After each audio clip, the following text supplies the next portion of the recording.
Welcome back to the Sports Complex on a Monday afternoon. I wish it was a better Monday afternoon. I wish we were all much happier on a Monday afternoon. I wish the sports weekend had gone a little bit more our way, but it did not. On the show today, I'd like to do 2 hours just talking about the Spurs and how their first preseason game is tonight. We just talk about Victor Wembanyama and all the lineups and how much potential and the Vassell contract extension. That's what I want to do. Is I just want to talk about positive things in the Spurs, but I don't know if that's the right thing to do. I think we're going to talk some Texas football. We're going to talk some Cowboys football, and of course, we're going to go on with your text. 512-447-3776 is the text line. 512-447-3776 is the text line. You guys drive the show. We just try to keep it on the rails. And I want to you guys let it out today. No, this is a try and, take off the edge, take a step back from the ledge Monday, You may overreact on a Monday. We kind of got to get through it. And the Longhorns was on Saturday, so I feel like we're all a step further along in the Longhorns recovery process. If you're a Cowboys fan, that recovery process is still happening right now. Still a little antsy on the Cowboys, but we'll get into all that. If you guys got any concerns, if you guys have any solutions, if you don't feel that bad, text it. 512-447-3776 is the text line. You guys drive the show. We just try to keep it on the rails here on the Sports Complex. We'll also have the Big Fat Poll today. Some clips from Ian Robbie on Hook 'em Up. We'll have some clips from them with their takes of Texas football versus OU as well. All that coming up on the show. But we will get into Texas OU. Not the game that anybody wanted us to see, or if any of us wanted to see. And in reality, there is positives in this game. There were things that you walked out of this game and you said, okay, I can find a silver lining in this.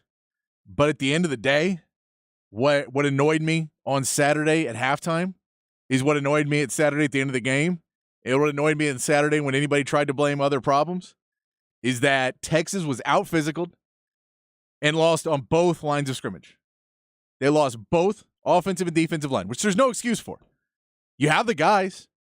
You've been able to do it all season. You did it against an Alabama team. You've done it against, a Kansas team that came back and beat the bricks off of UCF on Saturday. You've been able to do a manhandle, and I'm not saying you got to decisively win, but you're going to lose, not even push on both lines of scrimmage. You're going to lose on both lines of scrimmage. That, to me, was the most disappointing part, that for whatever reason, that the offensive and defensive line were not prepared physically and mentally for this game to come out and dominate like they need to do. And if they do, Texas walks away. This is not even close. If the defensive line can pressure Dillon Gabriel up the middle, this isn't the game. This is not what we're having on Monday. If the offensive line is able to get the ball moving on run plays and is able to move forward and impose their will, we're not having this conversation. But neither team did what they needed to do. Neither team could push Oklahoma off the mark. Oklahoma came out. They were pissed off. They felt they've been disrespected. They felt the whole, we haven't played anybody talk was too much. That, it doesn't matter. We played who was in front of us. We didn't schedule them. So they came out and they showed. And props to them. Dillon Gabriel, hell of a game. Everybody on that OU team had a really good game. I nothing but respect for what OU did. And, but Texas should have been able to go out against there and impose some will. At least sometimes. At least a few times. Go out there and do what you want to do. Now, Jonathan Brooks still has, his moments. Quinn Ewers has that early pick that just didn't seem like he was really in the game at that moment. The second pick, was just a bad play. We can play the clip talking about JT Sanders and where he was at and trying to come down with balls and those two interceptions bad, but he comes back, bounces back, 19 straight completions. Looking better, getting the ball down the field. They come down. They stall out on that drive at the end of the game. They stall out. But they still have a shot. The one we're worried about, Auburn, kicking the ball. We were so worried. He doesn't have the nerve anymore. He's got the yips. He comes out. He does his job. But you can't close it out. The 4 plays from the 1 yard line, and you can't score. The play calling on that, the players on that, how everything happened, just everything about that series, everything about that is reductive of what happened in the game. The play calling wasn't quite right, that the players didn't implement the game plan quite right. They didn't execute the play quite right, and Oklahoma did, and Oklahoma wins. There's positives, though. There's positives. Texas shouldn't have been in that game with how bad their line played, but they're the more talented team, and so they were able to be in the game even though they were getting pushed around for a lot of the game. The fact that you can make Byron Murphy a real non-factor and Texas is still in it. The fact that Jalen Ford, who made some tackles but looked indecisive and confused for a lot of that game, and you still had some plays. The fact that Quinn Ewers looked like the quarterback that we wanted to start him get to. And he did his job in the second half, and after that first series, he did his job as much as he could. There's positives in it. But man, watching that O-line play was in the D-line play. It's just painful to watch for an entire game. Never seemed to get on track. Never seemed to get on track. Sark spoke to the media today. Sark will get his opening statement about the OU game. And look, he didn't sugarcoat anything today. He came out and said what he had to say. It sucked. He said sucked more in this press conference than I've ever heard him say in his life, or in any press conference since he's been at Texas. I'll say that. He said sucked more today because that's what it felt like. Because he knew we weren't that far away. We were the more talented team. We should have had a game. But we just didn't come out and execute. Didn't come out and implement what we wanted to implement. And we acted like we should have been there. And Texas is not good enough to be a Georgia who coasted through the first part of the season until they played Kentucky and then came out and wanted to play Kentucky. But Georgia is good enough. They have the talent. They have the reputation. They got everything. They can come out and kind of just dance around for a couple of weeks and not really be in it and, still win games. You can't go in against an OU team that's undefeated and think, well, we're playing good enough. We'll just go in there and do what we want to do and not have respect for the other team. And that's what it felt like. It's what it felt like. And I know they're not saying, that's not what they did, but it felt like it. It's what it felt like. Here's Sark talking to the media today with his opening statement about the OU game. Recap the last ball game here with OU. A lot of it, I feel like, you never know when you talk in a post-game press conference if you hit on the things that it felt like, and then you go watch the tape and it kind of bears itself out. I think obviously the turnovers were a factor, not necessarily because of the points that came off of it. I thought our defense did a great job of minimizing 3 turnovers to only 7 points. But those are momentum plays, right? They create momentum for you when you can generate them. And so 3-0 in turnovers was an issue. The 9 penalties were an issue because that's out of character for us. I think we're averaging just about 4 penalties a game, and to have 9 in the game. The pre-snap penalties were an issue. Obviously, the unsportsmanlike conduct after the block punt, roughing the punter, which in turn they end up scoring on that drive. So those were issues in the game. 3 red zone trips for us to only come out of those 3 trips with 3 points. Quite frankly, is probably the biggest deciding factor in the game. Because our ability to move the ball wasn't in question, but our ability to put the ball in the end zone was. And then conversely, they have 6 trips into the red area and they score 34 points.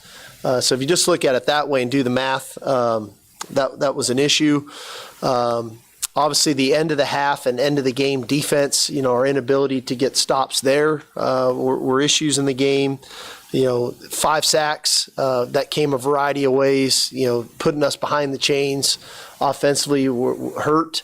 And then conversely, not having very good rush lanes on our end to allow their quarterback to move in the pocket, move up in the pocket, keep his vision was a factor as well.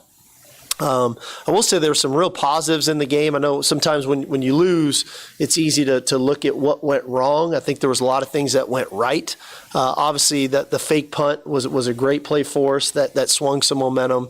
The block punt for a touchdown, those are huge plays. And Bert Auburn, what a kick! 47-yard field goal with just over a minute to go. I think getting him back into his fold of what he's capable of being, that's going to be big for us us in the second half of the season. I will stand on, I loved our competitiveness. I loved our resiliency, our grit, our toughness, our fight, even when we weren't at our best Saturday. And we weren't. And we just didn't execute the way we're capable of executing, all the way down to the touchdown on the last play. You know, we have a pressure called. You know, we don't cover it right. We don't execute the pressure right.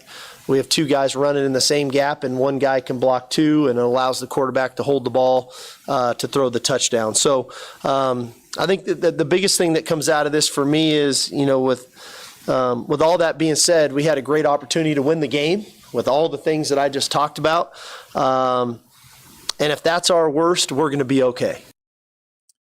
That's it. That's the end statement. That's really where you get to the end and you can say, if that's our worst, we're going to be okay. Because it's true. If that's the worst Texas ever is, which I don't think it will be, I think they have another level of worse. Because it wasn't like Quinn Ewers was exceptionally bad in the game, or that Jonathan Brooks was really bad, or any of the wide receivers were really bad, or you know, the defensive backs weren't even really bad. You know, they missed execution. Safeties definitely missed some execution throughout that game when Catalan got hurt. I think it threw off the rotation, kind of what they were planning to do a little bit. Ryan Watts being out definitely didn't help in the rotation in the secondary, and they didn't look like they were befuddled a few times. The offense definitely confused Texas at different points, but I wouldn't say that it was terrible. You know, offensively, the team was okay, except for the fact that you couldn't run the ball, and there was some bad play calling in the red zone. That, you know, and Sark will talk about it. I can play the clip from Sark talking about the red zone stand, because that to me is kind of the game. You know, the rest of it, you got beat, you were outplayed in a lot of it, but you started turning around in the third and fourth quarter like you had been doing. If you get that and you don't give them all of the momentum of getting you in a goal line stand, and you're able to punch that ball, and especially if you punch it on first down, and the plan works with Tavondre Sweat and Byron Murphy, and you have your big guys, and your big guys impose their will, this may be a different game we're talking about right now, because the momentum completely shifts when they get that stop on fourth down. But to call that play, fine with it. It didn't work. That's disappointing. Then to go to the outside, say we're going to try it again, and then just really not execute at all. Like, at that point, it seemed like the offensive line basically said, well, the big guy, the defensive guys will do it. And then Byron Murphy got stood up because he is a defensive player and not an offensive player. And so it didn't work the way you wanted it to. And then on third down to call it again. And Sark will say it. I'll play it for you. Sark says, I wouldn't do that again. You're like, no crap, you wouldn't have done that again. Of course you wouldn't have done that again. That was the fact that he called it again. They lined up, and I don't know how many of you guys, I was sitting at home going, well, he's clearly not going to run up the middle again, because they all know he's going to do it. So this is the time Quinn keeps it, right? And Quinn goes the outside, and you give an option. You give an option of a tight end or a wide receiver, and you give a couple different options, and maybe Brooks is there on an option, and you try and throw enough things on there that you say, we're not going to just run the ball right up the middle once again and let them, and when they know it's coming, and they've stopped it twice. Byron Murphy and Tavondre Sweat did not work twice, so we can't run behind them again for a third time and then force a fourth down without trying something else. But he doesn't. He'd take that mulligan. Of course he'd take that mulligan. Here's Sark talking about it, and we'll get back to it. Yeah, Steve, your game plan was creative as hell with fake punts and save gun red and gunner helmet all. The 4 tries from the 1. It sucked. Yeah. Do you see that as a toughness issue, and did you just felt like you should have been more creative there? No, I don't think it was toughness at all. You know, the first down play, you know, their kid makes a really nice play. He kind of shoots the gap and gets into Jonathan Brooks's legs. The second down call, that was the sequencing of those 2 calls that I knew I was going to go with there. And the edge, we just don't get enough of the edge, and we get the ball down to the 1 again.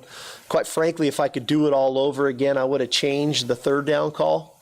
I might have ran what I ran on fourth down, on third down, which I don't know if that's creative enough or not, but I probably would have done that on third down and then gone to something a little bit different on fourth down. So we call it stubborn, whatever it was. I went back to the first down call on third down and obviously not effective enough. And I'd love for us to execute it a little bit better than we did, but that's the way it goes sometimes, And so, but yeah, it sucked.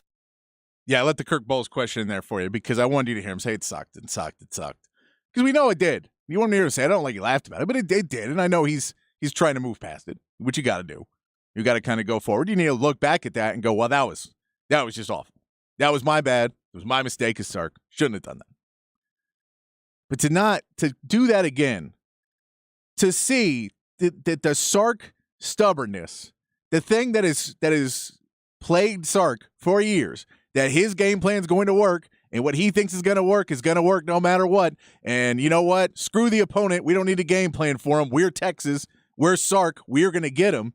That stuff that he's been doing, that he's shied away from more this year, that he's gone into being more planned and ready for the teams he's playing, being ready for the personnel he has, that guy went away on that goal line drive. He thought he had something so special because the Byron Murphy play worked against smaller teams and worked against teams that were not, top 10 teams in the country, undefeated teams 5 weeks in. He thought, well, that worked on them, and it worked so well. I mean, people were coming out with clean jerseys. So, well, this will clearly work. But they had film on it. They knew what was coming. Just a bad. And so that right there, it's a microcosm of the game. That goal line stand and the red zone problems for Texas and everything just running into the same brick wall over and over and over again. And all the improvements that Texas has this year and how much better they look in so many different facets. How much better this Texas team looks.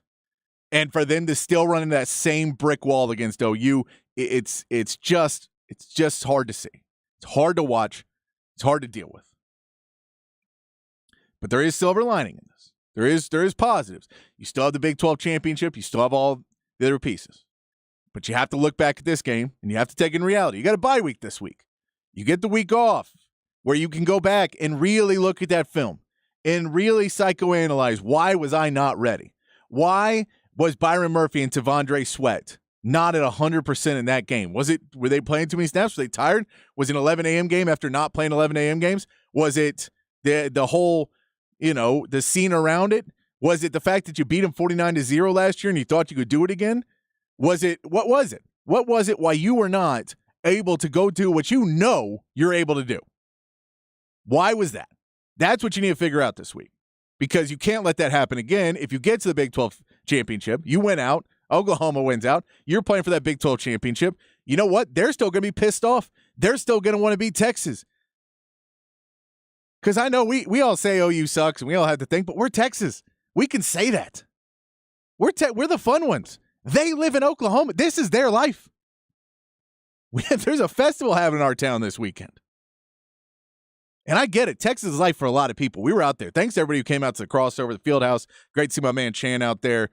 Me and man Jacob out there who's a listener. I appreciate you guys coming out. To the guys we said hey to, I know I took off at half because I was pretty disgusted. My man Jacob, Christina Killingsworth, who's the best media person in the best marketing person in radio. She was out there saying hey to everybody, and it was packed out there. So thanks to everybody who came out to that.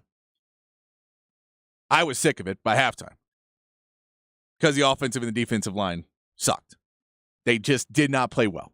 They didn't get the pressure. You did exactly, and you kept letting Dylan Gabriel get what he wanted because you couldn't create full pressure. So you either could have pocket, man, Dylan Gabriel was good stepping up in that pocket.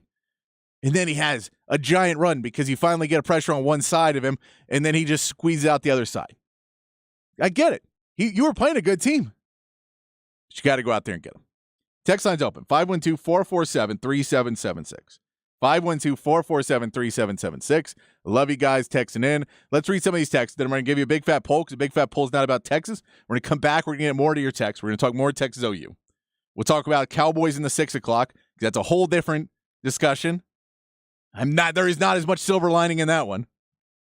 We'll get to that. The big fat poll is going to be about that. But I did want to get Nate, my man Nate on the text line. It's the positive that you aren't the Cowboys. Yes, the positive is there is silver lining. The positive is that Texas can come out of this and be okay. The negative is you got punked by OU. talk trash all week, and then you get punked because you didn't play hard, because you just weren't able to win those lines of scrimmage. Either one. You get 1 sack. They got 5. Come on. You can't have that. You get stopped at the goal line. You let Dylan Gabriel just kind of Dylan Gabriel looked like a better quarterback than Quinn Ewers. You're not supposed to let that happen, defense. PK didn't call a great game. I can give it that, but you're expecting the players to execute a bit better than they did. Injuries are a part of it, sure. Do you expect players to execute better? Oklahoma Greg says, I live in Oklahoma, and I promise you the Sooners didn't care about any team this season except beating Texas. They've been preparing most of the season just for this game. Had a lot more film on Texas than we did on them. It's all about winning this game for them. I'm not sure Texas takes it as seriously. I think Texas does, and Texas fans definitely do. I don't want to say anybody listening to this who's doing this for punishment at this point, that we're talking about this game on a Monday. I appreciate each and every one of you listening. Believe me. So I know that you guys take this seriously. I think Texas takes it seriously too, but I don't think Texas – the talk was Texas could be playing for a national championship, and the talk about Oklahoma was Oklahoma doesn't even deserve to be a top 20 team because they didn't play anybody. So I get why they can come in as the underdog and be pissed off, and if you're in a street fight and some guy's pissed and the other guy is drunk, the pissed off guy's going to win. Texas wasn't drunk, but they look like it, getting pushed around out there. OU was more physical. 100% OU was more physical. Can we please teach Kelvin Banks to run a fridge play on the goal line? It's 1 yard. Look, Jonathan Brooks is the guy you want to run the ball. Jonathan Brooks is one of the best running backs in college football right now. That's the guy I want to run the ball. You can push forward with anybody else. I don't trust Kelvin Banks to hold on to the football the same way I trust, because we could just give it to Byron Murphy, or we could just give it to Tavondre Sweat too. They're just big humans too. We can give it to any of them. Jonathan Brooks is fine in that. And honestly, he did a better job than a lot of those guys, that he almost was able to get his left leg out, but his left leg kind of got caught up behind one of the linemen, and he wasn't able to get the balance to be able to lean forward. He almost got it on that first one, and he just wasn't able to get the momentum going in the right direction, and it didn't happen fast enough. Hate to say it, Patrick, but it appears the old reputation was true. UT was soft across the board, players and coaches. And this is the thing. I don't think they're soft. I think Texas players can be as hard as they want to be. But every once in a while, you come out and you get into a fight, and you don't realize, because they thought Oklahoma was soft. That's the problem. They thought we don't have to be as hard because we'll take it. We'll go out there and we'll impose our will. And they didn't take the other team seriously. So they can be harder, but by the time they got punched in the mouth, they weren't able to do it. You got the mental game was in their heads. Yeah, it was. It was in their head. The popcorn man. Happy Monday afternoon for your resident 49er faithful in the ATX. Congrats to you, popcorn man, for that one. You nailed it. Texas didn't get physical. The defense wasn't punching them in the mouth like we should have. What did I just say? We got punched in the mouth. And in the second half, when you need to respond and you need to come out, it looked like Texas was still it looked like Texas tried to finesse in the second half, instead of coming back out and believing, like I believe, that you can be a more physical and harder team. And it just looked like when they got hit at the beginning, they kind of took a step back. And they said, okay, well, we can do other things. Our footwork's better. I don't care about your foot. Go out there and be the guy. That's why they're paying you. That's what the NIL, that's the Pancake Factory. That's the big humans line that Sark says. The footwork is great because that's how you can be that great. But you got to be more physical. And I think they will be. By the way, that's the other silver lining, is I don't think our offensive and defensive line is going to get punked again this season. Those are some big guys that do not like this talk happening this week. So all the great talk that they've been getting, all the love Byron Murphy and Tavondre Sweat have been getting, all the love that the offensive line, and let's hope Jake Majors is fine. We didn't really get an update. I could play it for you, but they said Ryan Watts, Jake Majors, we'll know more about that next week. So we're not going to get that today. But I think those guys are going to come out and make a point for the rest of the season. But the thing is, if you got 6 more games before you got 5-6 more games before you get to play Oklahoma again, don't get cocky again. Understand what happened. We're going to hit the big fat poll. We're going to take a break. We come back, more of your text. We're going to yell more about Texas OU. We're going to get through this together, guys. I appreciate everyone coming through and doing therapy with me on a Monday afternoon here on the Sports Complex. Let's get to the big fat poll. Patrick's Big Fat Poll of the Day on the Horn. Big fat poll of the day today. We're going to talk Cowboys. And you know, it's a bye week for Texas. So we're gonna shelf it for now. We may go back to them tomorrow, but we're gonna go with the Cowboys because the Cowboys looked really, really bad again twice in a season. They've looked good 3 times. They've looked terrible twice, right? So we know that this Cowboys team, it could all be a fugazi. It could be.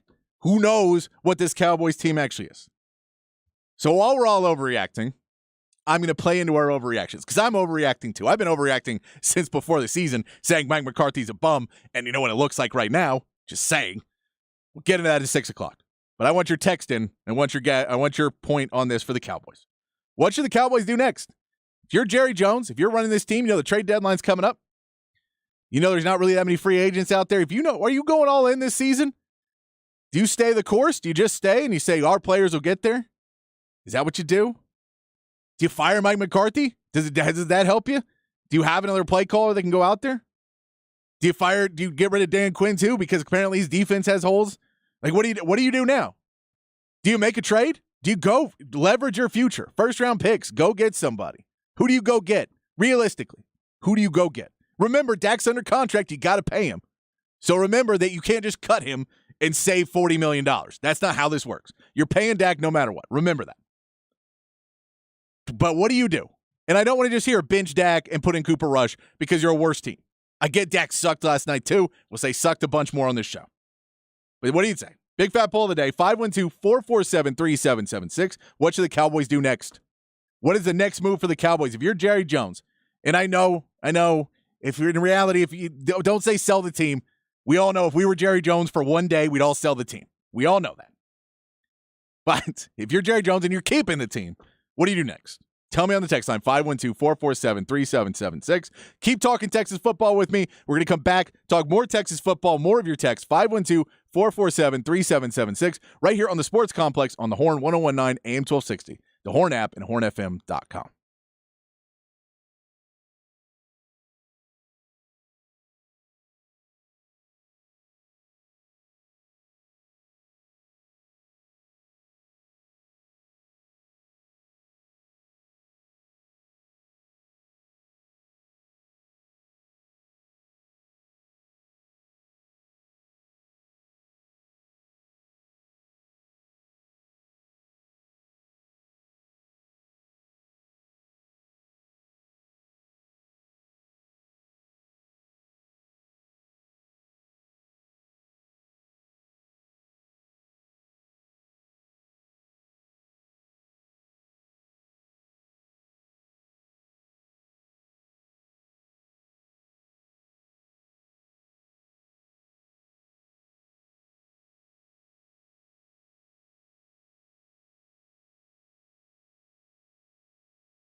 Back on the Sports Complex on a Monday afternoon.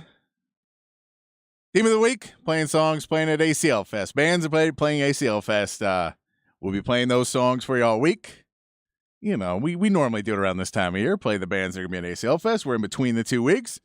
So so you'll be knowing all these bands, hopefully. If you don't know any of these, you can go see them at ACL Fest if you already have your tickets. I think it's too expensive to go now if you don't already have tickets. Might be too expensive to go always.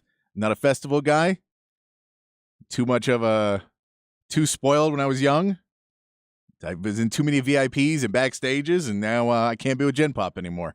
Ruined it for me always. Terrible. Talking Texas and OU. 512-447-3776.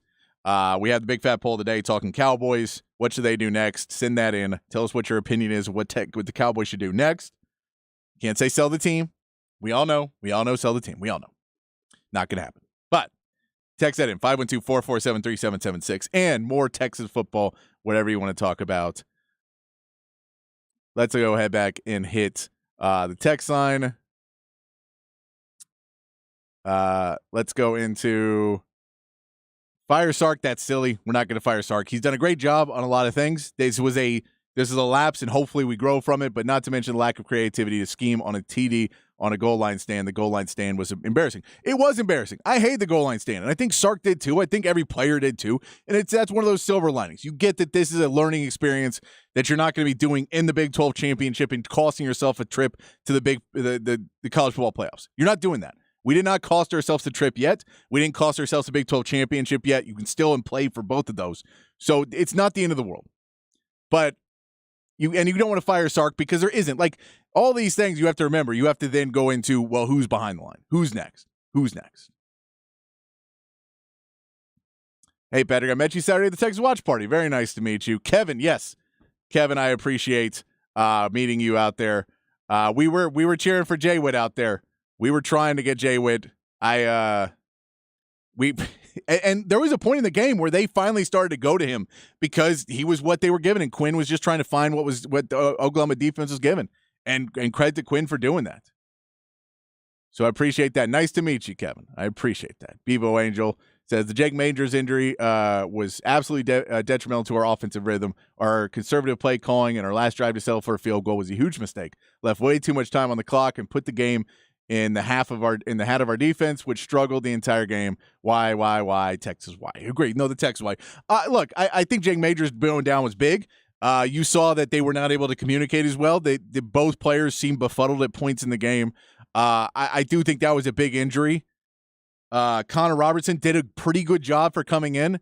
I'll give him credit that he, being put in a position you don't expect to be into. That's a big pair of shoes to walk in and try and fill. I think he did okay in that role.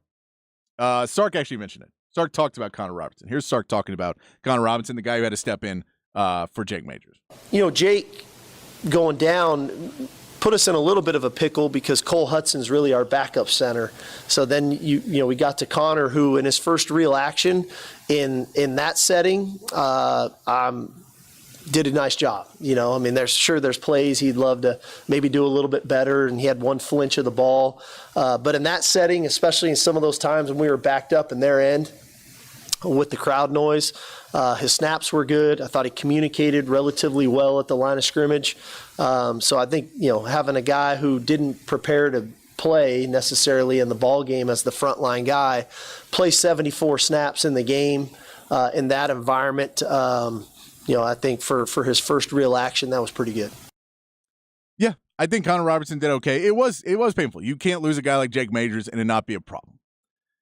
That doesn't excuse the fact that the defensive line was able to push around the offensive line. That doesn't excuse that.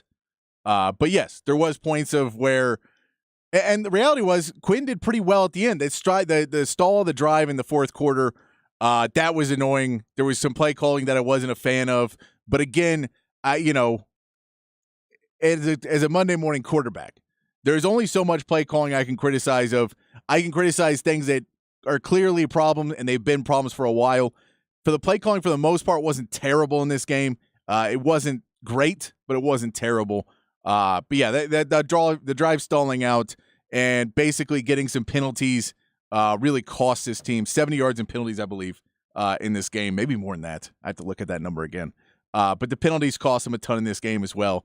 Just seeming like it was a big environment that they kind of walked into with the confidence that once they got punching them out, didn't have. From our texter. How many snaps did you take? Exactly 0. It was not even in Dallas. I say we a lot in this. It's how I talk. I'm talking about the game. So I say we a lot.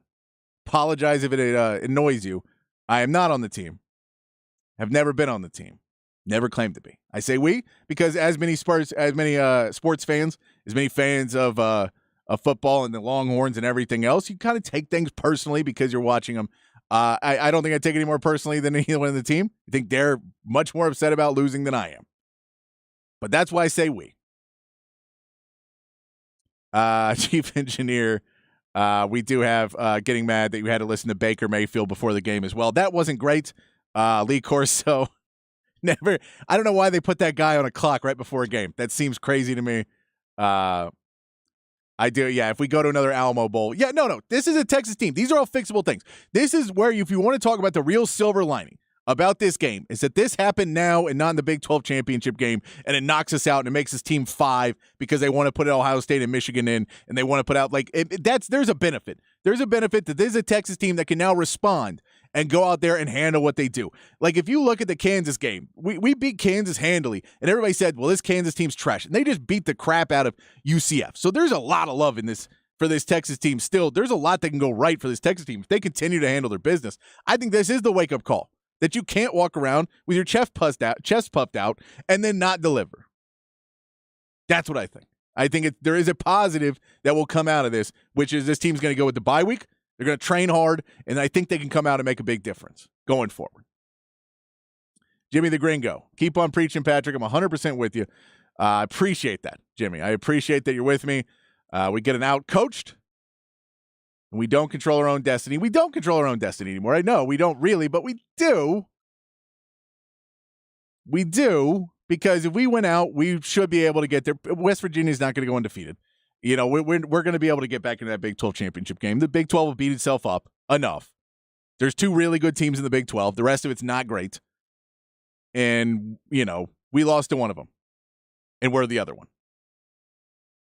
Sorry, Texas lost to one of them. Oklahoma's the other one. Don't want to offend anybody. Alabama, we played to win 4 quarters. Oklahoma, we played not to lose. I don't even think we didn't play not to lose against Oklahoma. I think Alabama, Texas went into this game trying to prove that they had something to prove. I don't think they had anything to prove against Oklahoma, and they did. They just didn't act like they had something to prove. They felt like they were already the number, we were talking about it on the text line. What are they going to do when Texas is number 1? Oh, the national, no one's going to be able to handle it when Texas is number 1. That was the talk. Then Georgia handled their business. They said, no, we're number 1. Michigan handles their business. They're number 2. Texas didn't handle theirs. They acted like they had already proved enough in 5 weeks of play. Look, they're young guys. This happens. It's not the end of the world. It just sucks. This is the game to light a fire, and I wouldn't be surprised. There is a players-only meeting, number 2. I don't know if there's going to be a players-only meeting. This is a bye week, so there's a lot more time where you can kind of talk. You don't need to actually hit it as quickly. There may be a players-only meeting, but I don't know. I don't know if you can do that as much, and I feel like if the players-only meeting, it's got to be called by an offensive or a defensive lineman, because that really was kind of the key to it, was the offensive and defensive line just didn't come out and perform at the level they needed to. So I think they would have to call it. I don't know if they're going to. I think they know. I think everybody's aware of what happened. I don't think anybody's walking away from this game thinking, oh, well, it was, the ball just bounced the wrong way. You get that. You get the punt block. And then he went after it again, which I don't, and I get Keelan Robinson. I feel bad for the guy because he just didn't have a great game. And you could tell he really, really wanted to make this his mark, that he was going to have the mark in the special teams. And Texas, Oklahoma on a national stage, undefeated team, Keelan Robinson was going to make his mark. He was just a little bit too aggressive, and he made some mistakes. And I feel bad because I know what he was trying to do, and that kind of play, it hurts. It hurts when you give him a fresh set of downs, or when you give him better field position, or when you return a ball out that you don't need to return out. All of those. Mike and Omaha. Patrick, how did an undersized O-line hold off our D-line? They had at least one guy under 300 and maybe two. Largest guy was 320. If I remember right, I know it's more than size, but frustrating and puzzling. Well, the reality was what they did really well, what Oklahoma did really well was moving Texas to where they wanted to. So all you're really trying to do is guide guys. And they guided Texas to where they wanted to be. And some of those pockets, if you go back and watch this game, some of those pockets Dillon Gabriel's throwing out of, he doesn't even have room to really throw the ball. He kind of has to lift the ball up and throw in somewhat of an awkward motion to throw the ball because of the D-line getting pressure and the boxes closing in. But they weren't able to get to him enough. They weren't able to get the hands across. And the D-line, the offensive line was able to control, and they were able to push them and say, okay, well, if Dillon Gabriel is going to leak out this side, then we know to kind of let the guy past us, but let him pass in a way where he's pushing us, but we're telling him where to push us. And that's what Oklahoma did really well. The game plan was to not necessarily completely hold your ground, but to push wherever you want to push. And the defensive line, I don't know how they were able to get that pressure up top, especially in that goal line, but they were. What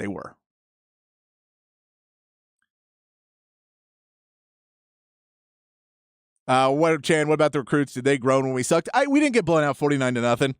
I think if recruits look in that game, a lot of the recruits will be able to say, hey, this I would rather be part of the solution. I'd rather be the next guy, because we know that's something that a lot of guys have come to Texas for. A lot of guys came to Texas to be the guys that took Texas back to prominence. They wanted to be those guys. I think you can watch that game and still say that. I don't know if, it definitely, if you're a defensive player, it made Brett Bennetteville's defense look a lot better. But I don't know if we lost him as bad as 49-0 last year. You just couldn't get blown out in that game. You just can't get blown out. We got to take one more break before we get to the top of the hour. We'll take our break. We'll come back and read more of your text, more Texas OU talk, 512-447-3776, right here on the Sports Complex on the Horn 1019, AM 1260, the Horn app, and hornfm.com.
Back at the Sports Complex on a overreaction Monday and over the top, talk off the ledge Monday. I know.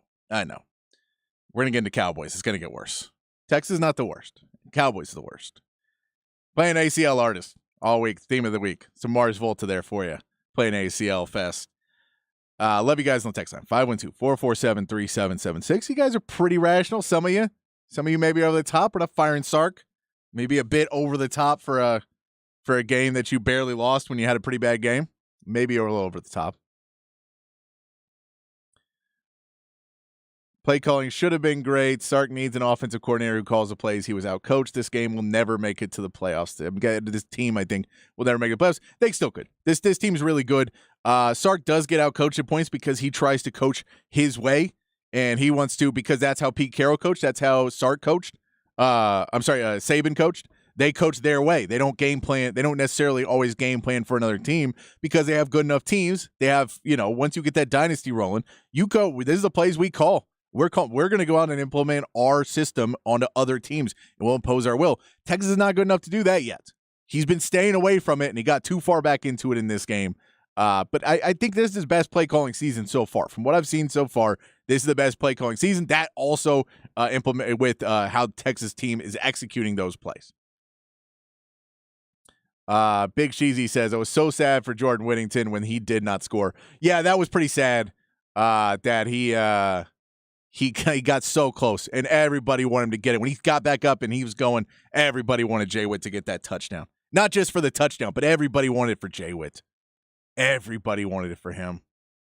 Yeah, disappointing. Just disappointing, but a good play by Oklahoma to be able to stop that. Good play by them. We had another text. This was not Sark's fault. Players must execute the plays. Ewers' passes were too high, and the early interception inside the 5 that ended up being the hands-off Sooners out of our defense must learn how to spy on a running QB. Yeah, they do overcommit at points. They do overcommit, but it's not they did a lot of this stuff pretty well. The Dylan Gabriel, they just weren't prepared for. I don't think in any sense of the, PK kind of thought that they could handle other pieces of that team in the defense, and they weren't ready for it. I bet Sanders goes off in the game following the bye week after 2 weeks to heal. It'd be nice to see. Sark was asked today about his pitch count and whether he was playing or not. If you want to know why he wasn't in the game as much, here's Sark explaining JT Sanders and how much he played in that game and why he was out at points and Gunnar Helm was in and why he came back in. Why it may seem like he was on a pitch count. This is what Sark had to say. Jatavion really wasn't on a pitch count like X number of plays. We were just trying to monitor him on how he was moving. And, I think early on in the game, it was getting adjusted to not being 100%. And what did that feel like for him? And then I felt like he kind of got himself warmed up. And then he had a stretch in there that wasn't great again. And so we tried to lean back into Gunnar Helm a little bit more.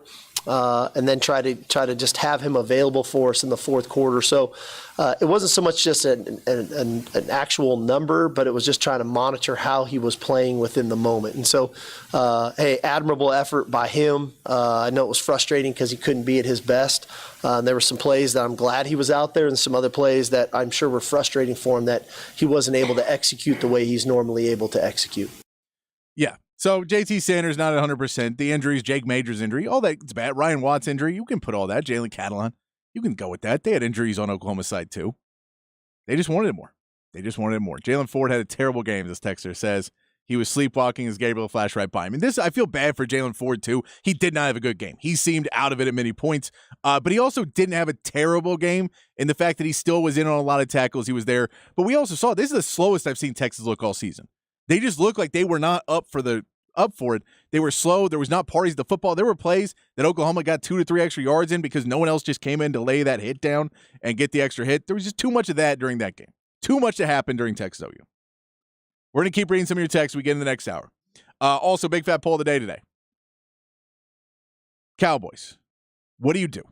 If you're a Cowboys fan, if you're taking over the team, you can't say sell the team. Do you fire Mike McCarthy? Do you make a big trade? Who do you trade for? Are you trading for another big player? How are you getting CeeDee Lamb involved? Who's calling plays? What are you doing? Do you just stay the course? Do you say, it was a bad week and you move on? What do you do if you're a Cowboys? What do you do? I don't know the answers to that one either. I'm asking you guys. Big fat poll of the day. Send that in 512-447-3776. 512-447-3776. We'll be right back. More of your texts, some Cowboys, some talk. We'll mention the Texans too. Maybe talk a little. I'll give you a little NBA update too, but it'll be like 2 minutes. Don't worry, I won't talk too much about the. I want to talk Spurs whole season, the whole day, just because I didn't want to talk about Texas OU. You guys are making it better. I appreciate you on the text line. We'll be right back on the Sports Complex, the Horn 1019 AM 1260, the Horn app, and hornfm.com.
Hour 2 on the Sports Complex on a Monday afternoon, where we're overreacting a little bit, but it's okay. It's okay. Get it out of our systems on a Monday afternoon. Text line's open, 512-447-3776. You guys drive the show. We just try to keep it on the rails. You guys sent in a bunch of good stuff already, so maybe a few overreactions. A lot of you guys, I feel, are on point. We're going to talk a little Cowboys here in the next segment, so we're asking for the big fat poll today. What should the Cowboys do next? Send in what you got, your opinions of the Cowboys, and try and keep it at least, something I can say on the radio. I know it may be worse than that, but we're going to talk some Cowboys, little Texans, and we'll keep reading your text. I'll get to as many as I can of the Texas Longhorns text as well here in hour 2. 512-447-3776. We appreciate you guys being a big part of the show. We did get a text that says, how do we justify Venables turning OU back into elite and better in his second year with a former 2-star at QB while Sark can't get it done with a top recruit ever at quarterback? This might be a bit of an overreaction. I would not say that OU is elite. I said they had a really good game. They played in their rivalry game really well. They are undefeated. I don't know if I would call them elite yet. We haven't seen them be able to push around and do that against other good teams. Now, unfortunately, I don't know if they're going to play another good team until possibly the Big 12 championship. They may not play another top team, so we may never even know how good this Oklahoma team really is. But I think Sark has also done pretty well this year. He has built this team back up. Dylan Gabriel, the recruits, we can look at, whatever star rating you want. He's clearly a much better quarterback. He's coming out of Hawaii, so he's coming out where maybe he wasn't getting recruited properly, maybe not coached properly, or whatever you want to say. He's clearly not a 2-star quarterback. He wasn't a 2-star quarterback. I believe he was a 4-star when he was transferred to Oklahoma. So he didn't even recruit him as a 2-star. He recruited him as a 4-star out of another school. So let's not go too far that Venables is clearly the best coach in college football history. I don't know if I go that far on him yet. I think he had a good game. He came out. He got his team pumped up. He was ready to go, and Texas wasn't. But it's a good learning lesson for Texas. We said Longhorns played like they expected to win and to exert our will against Oklahoma. Sooners played to prove a point and to be spoiler to their biggest rivals. Yeah, that's pretty much what it is. That's pretty easy summation. Texas came out, thought they were going to be able to do whatever they wanted to do, weren't able to do it. We will say, before we get to the Cowboys talk, keep texting in 512-447-3776, what you do if you could run the Cowboys. What you would do next, stay the course, fire some coaches, make a trade, hit us up there. I will say, if you want to be a basketball fan tonight at 7 on NBA TV, Victor Wembanyama, Wemby plays his first game, so you can check that out. Keldon Johnson and Jeremy Sohan are out for that game. Tomorrow during the day, you can see Luka's return to Madrid, where he played before he got drafted to the NBA. He's going to be out there. Kyrie Irving's out. If you ever want to see Luka Doncic jack up three-pointers for 90% of a game, that is the game to watch tomorrow. I believe it's at 1:45. That game right there.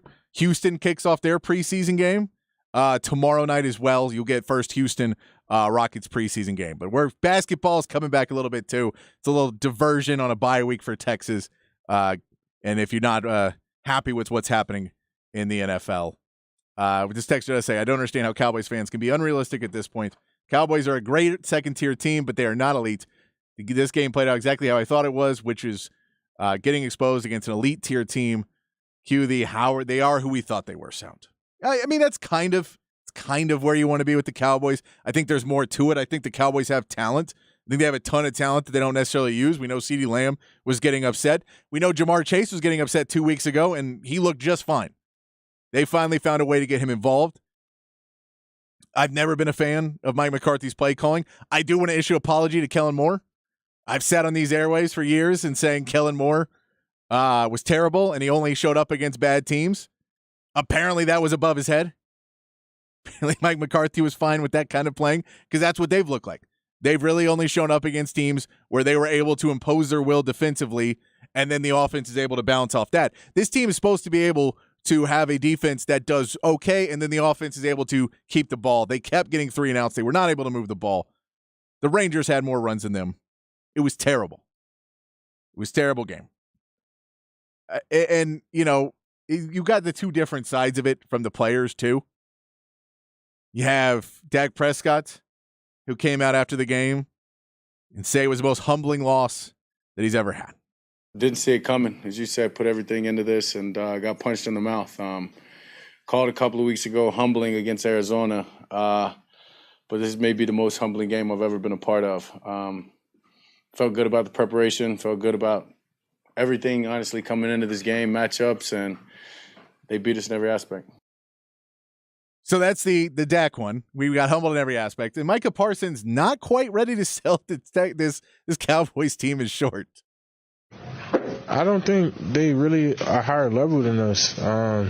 I think we're the same caliber playoff team, if not the same talent standard as them. I just feel like we need to really reconsider some things, get together, and fix some things. I feel like it was a few plays away. The score don't really shape what really happened out there. After a game like that, why do you feel that way? Why do you still feel like you guys are on their level? I just feel like there was nothing that they did besides us beating ourselves. I mean, you look at the third downs. I mean, I jump off sides, we and then they get 5 plays later. Third down, Wanye makes a great hit on McCaffrey, but somehow it's a and the drive goes on and they score right there. I mean, we get a 3rd and long, and it's like. It was just like I feel like we just beat us. Like I don't think, and that's the thing with like good teams like this. If you beat yourselves, it shows its magnitude. And today, we were the 4 turnover team. We were the team that couldn't get off the field on 3rd down and didn't succeed in those things. But I don't think that we're off the same caliber at all. You are a different caliber. You're a different caliber. A lot of reasons, Micah. There's a lot of reasons you're not at the caliber of the 49ers. One, you don't have the depth. That this is a team that has been building depth for season after season.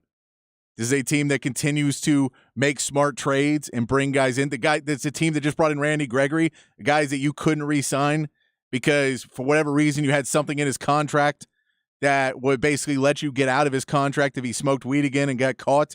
So you put that in his contract. He said, screw that. He went to Denver. He hasn't played any well, but now he's on San Francisco for nothing. They're going to go pick him up and take him in. And try another guy and see if they can reclaim him because they're trying to build depth.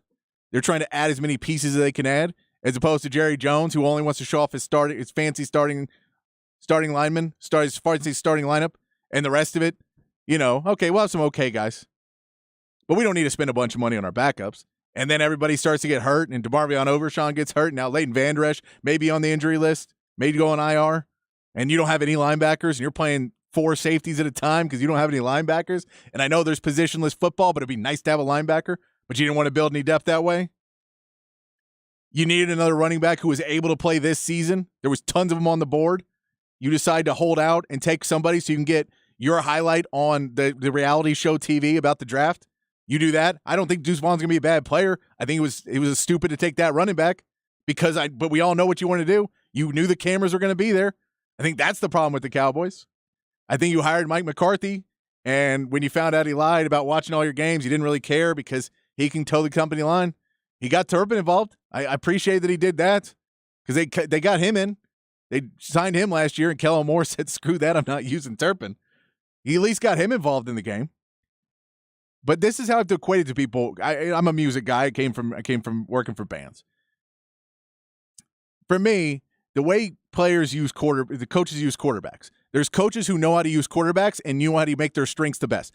If you look at what Kyle Shanahan's doing with Brock Purdy, and he's able to make everything that Brock Purdy does and all of Brock Purdy's strengths stand out, and he diminish and hide the Brock Purdy weaknesses. That's what good coaches do, right? You make it. And Dak Prescott, his rookie season, that's what they did for him. They said, we know what his weaknesses are, but we need him to grow out of that.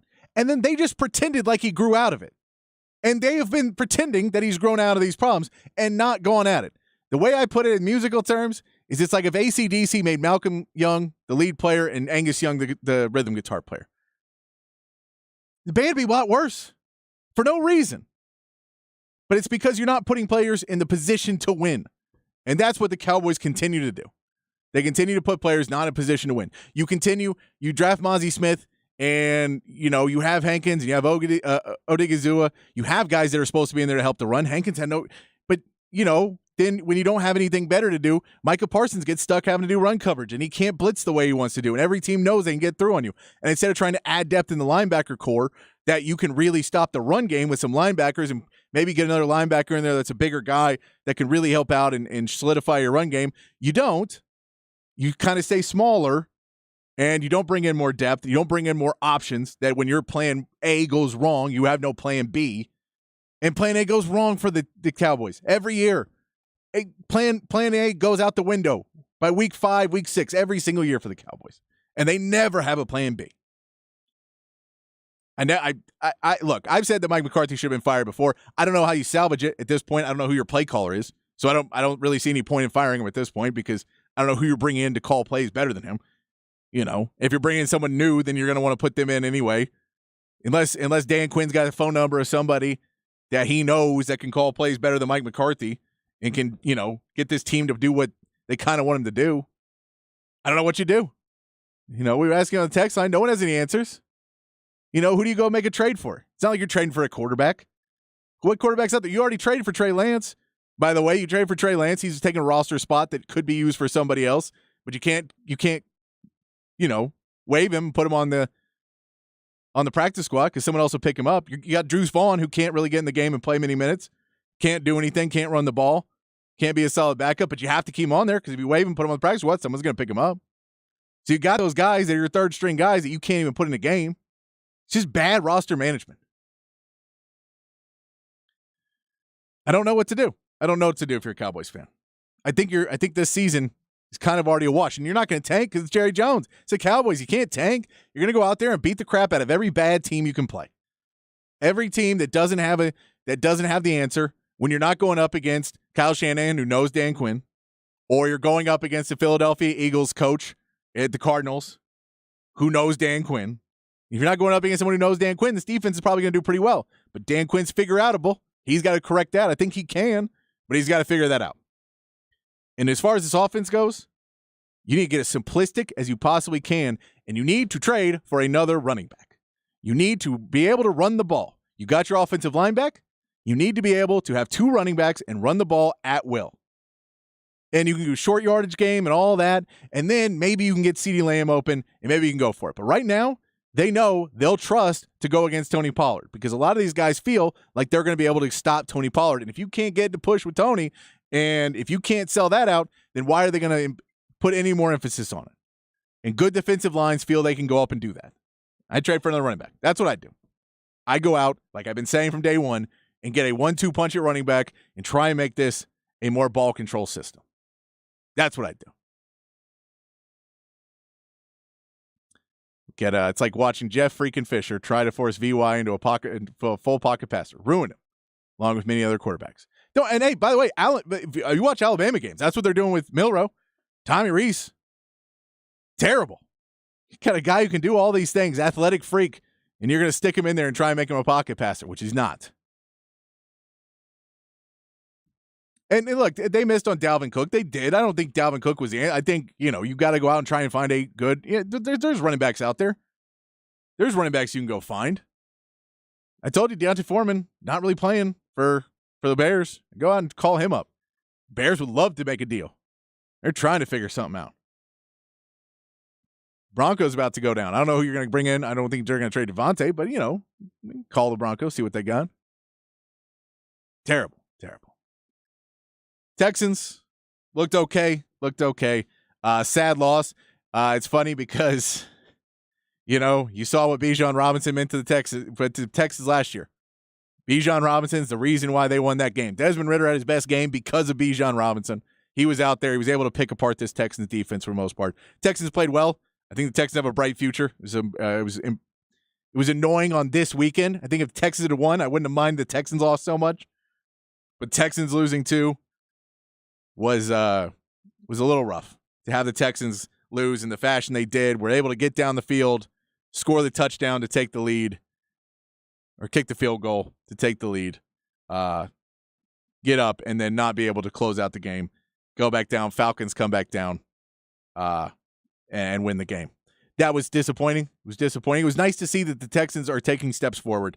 That was very cool to see that the Texans are taking steps forward, but it was disappointing to see what they They were not able to close it out, but I have more hope for that team. I feel like that team is at least aiming in the right direction. They're not supposed to win this year. Cowboys are supposed to, but the Cowboys are always supposed to win, right? I don't know why we keep doing it, but we keep doing it. We keep doing it. And we keep doing it.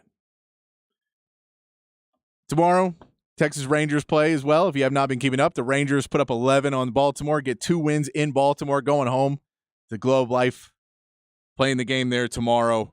They will be doing a great if they win this game, if they win game 3,